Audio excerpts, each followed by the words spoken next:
Hello students, Radhe Radhe. Welcome और welcome back to my class. I am Kritika Goyal और आज हम इस वीडियो में करेंगे अपने क्वेश्चन नंबर 7 to 10 तक क्वेश्चंस। ठीक है, so let's get started. Question number 7, find the value of A B C and D from the equation. मैंने आपको ये बताया था हम कैसे वैल्यूज़ निकालते हैं, है ना।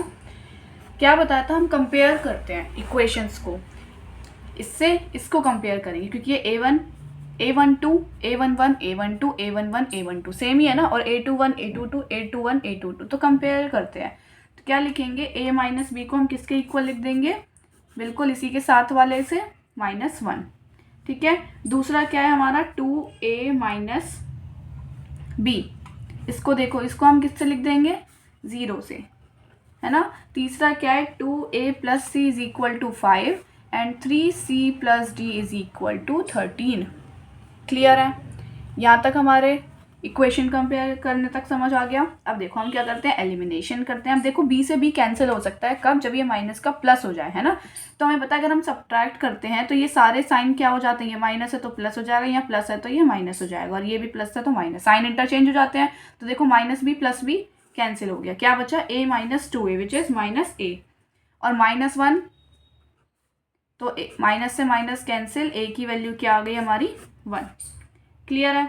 अब आगे देखो, A की वैल्यू 1 आने के बाद क्या करेंगे, किसी में भी पुट कर देंगे और हमारी B की वैल्यू आ जाएगी। देखो A minus B is equal to -1 था, A की वैल्यू रखी तो यहाँ से हमारी B की वैल्यू क्या आ जाएगी, -B यहीं रहा, ये +1 उधर जाके -1 हो गया, ये हो गया -2, माइनस से माइनस कैंसिल, और B की वैल्यू क्या आ गई हमारी 2। हमें से वैल्यूज निकालनी है A B C D की, है ना। अब यहाँ से हम C और D निकालने की कोशिश करते हैं। अब देखो जो ये 2A प्लस C है, यहाँ से तो इजीली निकल जाएगा हमारा।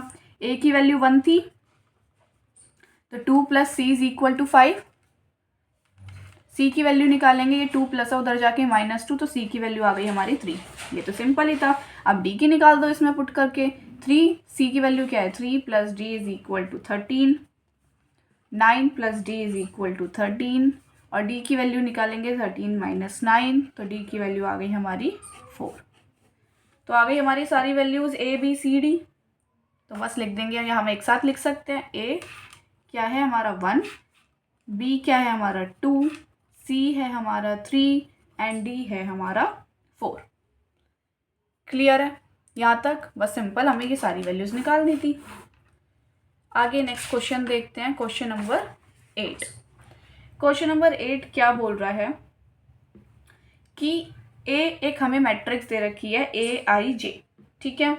इसमें हमको m इंटू एन दे रखा है, मतलब कुछ नहीं दे रखा है ना, m इंटू एन दे रखा है, मतलब ये रो होती है और ये कॉलम होता है। जैसे स्क्वायर मैट्रिक्स मैंने आपको इंट्रोडक्शन में समझाया था, स्क्वायर मैट्रिक्स के लिए रो एंड कॉलम्स का क्या होना जरूरी है, m और n का क्या होना जरूरी है, इक्वल होना जरूरी है, क्योंकि स्क्वायर मैट्रिक्स में m और n इक्वल होते हैं। तो हम सिंपल अगर सॉल्यूशन लिखना चाहें तो हम ऐसे लिख सकते हैं m इंटू एन। m हम बता देंगे कि m जो है हमारी वो होती है नंबर ऑफ रोज, और n क्या होते हैं हमारे नंबर ऑफ कॉलम्स, क्योंकि पहला जो है वो रोज होती है, दूसरा क्या होता है, कॉलम होते हैं। ठीक है, और स्क्वायर मैट्रिक्स हम ये लिख देंगे कि इन स्क्वायर मैट्रिक्स में हमारा क्या होता है, m is equal to n होता है। तो कौन सा ऑप्शन हो जाएगा, थर्ड ऑप्शन हमारा करेक्ट आंसर हो जाएगा, क्योंकि m और n का इक्वल होना जरूरी है अगर वो स्क्वायर मैट्रिक्स हैं तो। क्लियर है। अब आगे देखते हैं question number 9। Which of the given values of x and y, बोला है कौन सी x और y की value make the following pair of matrix are equal, ये दोनों को इक्वल बनाएगी, है ना, मतलब इक्वल होनी चाहिए ये दोनों मैट्रिक्स। यहाँ पे हम कुछ x की ऐसी वैल्यू रखें और y की ऐसी वैल्यू रखें जिससे कि ये दोनों मैट्रिक्स इक्वल आ जाए। जैसे अगर यहाँ 1 5 2 5 है तो यहाँ भी 1 5 2 5 ऐसे है, समझ रहे हो ना। तो वही सेम चीज़ है, कंपैरिजन करते हैं तो इसका इसके इक्वल हो जाएगा। इक्वल मैट्रिक्स दे रखी है तो इज इक्वल टू 0, तो यहाँ से x की वैल्यू आ जाएगी +7 है उधर जाके -7, तो x की वैल्यू क्या आ गई -7/3। क्लियर है।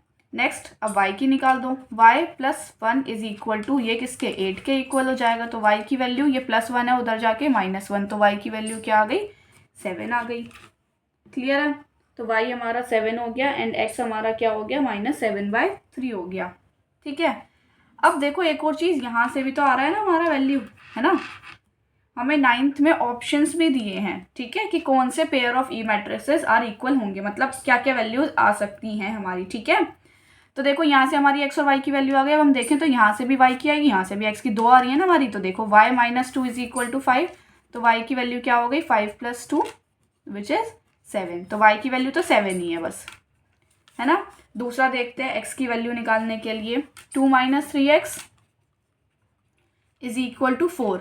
तो माइनस 3x ये उधर जाके माइनस का 2 हो जाएगा, x is equal to 4 minus 2 2, और x की वैल्यू ये माइनस 3 उधर चला जाएगा नीचे, तो क्या हो जाएगा -2/3।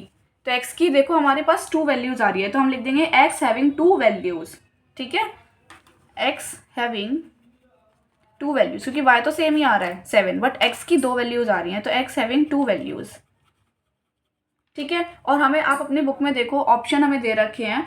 फर्स्ट ऑप्शन है कि x की वैल्यू -1/3 है और y की वैल्यू 7 है, ठीक है। सो अपने बुक में देखेंगे ऑप्शंस, मैं इसमें ऑप्शंस लिखना भूल गई हूँ, कोई भी नहीं, आप बुक में देख लीजिए, ठीक है।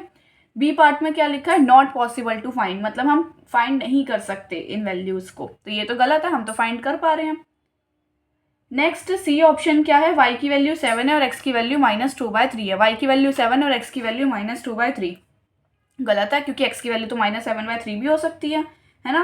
डी ऑप्शन क्या है, x की वैल्यू -1/3 और y की वैल्यू -2/3 है। ये भी ऑप्शन बिल्कुल गलत है, क्योंकि y की वैल्यू तो 7 है, बिल्कुल ही गलत दे रखी है। बट तो इसका मतलब हम इनमें से अगर हम देखें तो क्या फाइंड का हमारा ऑप्शन हो सकता है, बी ऑप्शन हो सकता है, जिसमें बोला था नॉट पॉसिबल टू फाइंड, क्योंकि हमारी तो x की वैल्यू 2 है और y की वैल्यू 1 ही है, तो हम फाइंड नहीं कर सकते कि x की वैल्यू क्या एग्जैक्ट रखने पर ही होने वाली है, क्या x की एग्जैक्ट वैल्यू होगी। तो इसलिए हम क्या कर देंगे, इसमें बी ऑप्शन इज करेक्ट हम लिख देंगे, तो B is correct.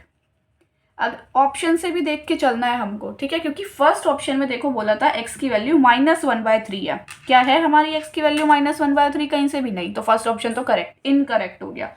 Third option में x की वैल्यू -2/3 और y की वैल्यू 7 दी है। अगर ये सोचें कि हम इसको करेक्ट कर सकते हैं, है ना, पर लेकिन x की वैल्यू तो -7/3, हम ऐसे कैसे इसको नेग्लेक्ट कर रहे हैं, है ना, तो इसलिए ये ऑप्शन भी इनकरेक्ट हो गया। और डी ऑप्शन में x की वैल्यू -1/3 दिया, तो वो तो अपने आप ही इनकरेक्ट हो रहा है। तो इनमें से हमारा सिर्फ सेकंड ऑप्शन बचता है, नॉट पॉसिबल टू फाइंड, क्योंकि हमारी x की 2 वैल्यूज है, इसलिए हम फाइंड नहीं कर सकते। क्लियर है, इसलिए हम बी ऑप्शन यहाँ पे आंसर मार्क करके आएंगे, ठीक है।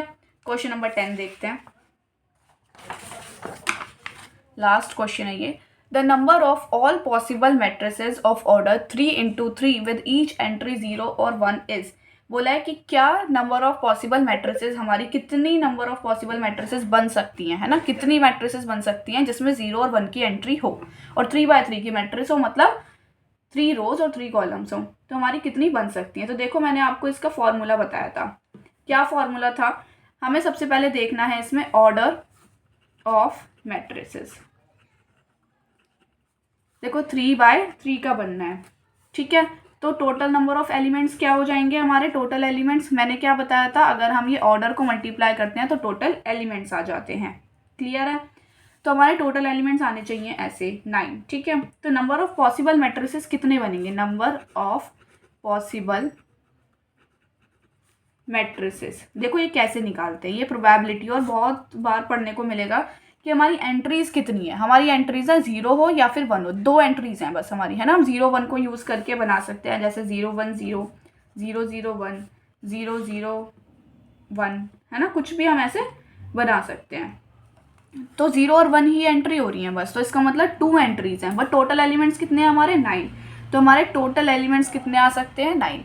तो इन 2 की पावर 9 ये हमारा फॉर्मूला बन जाता है, जिसको हम क्या बोल सकते हैं कि 2 की पावर n, और n क्या है हमारा नंबर ऑफ एलिमेंट्स, जितनी एंट्रीज, अगर यहाँ 3 एंट्रीज होती तो 3 की पावर n हो जाता है, यहाँ 2 एंट्रीज हैं इसलिए 2 की पावर n, जितने एलिमेंट्स है उतने, 2 की पावर 9 क्या होती है हमारी 512 होती है, तो D option is correct. Clear है, इसी के साथ हमारी एक्सरसाइज 3.1 खत्म होती है, फिर कल हम करेंगे 3.2, उसका थोड़ा इंट्रोडक्शन देख लेंगे और बाकी फिर हम एक्सरसाइज शुरू करेंगे। क्लियर है, बाकी मैंने इंट्रोडक्शन वीडियो में जितना समझाया था उतना आप ज़रूर समझ लेना और फिर ये एक्सरसाइज को कंप्लीट कर लेना, ठीक है। मिलते हैं नेक्स्ट वीडियो में। आज की वीडियो में कोई भी डाउट हो तो आप मुझे कमेंट कर सकते हो, मैं आपको सारे डाउट फिर से क्लियर कर दूंगी, जिस भी जगह पे डाउट हो रहा हो आपको, ठीक है। तो आज की वीडियो समझ आइए तो प्लीज़ लाइक कीजिए, कमेंट कीजिए, सब्सक्राइब कीजिए और अपने क्लासमेट्स के साथ शेयर कीजिए। मिलते हैं नेक्स्ट वीडियो में, राधे राधे।